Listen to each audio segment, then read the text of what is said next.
I do not remember much of the storm itself. I slept through most of it, restlessly twitching from the symptoms of withdrawal. When I woke up after the storm, I still felt like shit. I think it was Tuesday, and after I woke up, time was not an issue.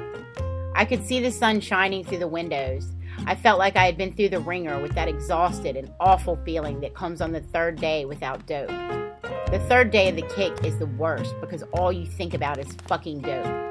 Physically, you feel a little better, and you finally think you might live, but your mind now turns back on to drive you insane with its constant obsession of heroin.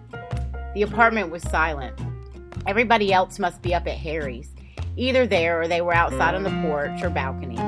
I got up from the sticky bed and began rifling through all my pockets, searching madly for dope.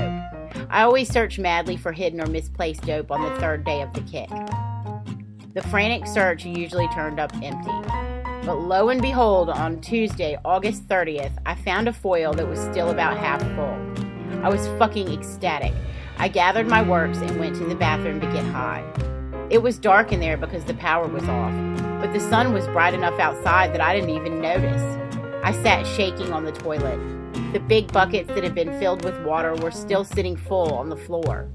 My need had completely taken over as I mechanically took my kit apart, setting up my works on the side of the porcelain sink.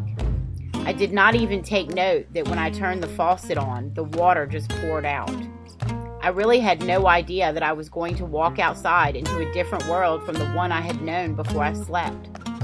At that moment, as the needle slid easily in on the first try, gliding into my skin like slicing into warm butter, I had no idea that my life had already been altered permanently. I was not nervous about what I would find when I finally felt high enough to be able to venture out of the house.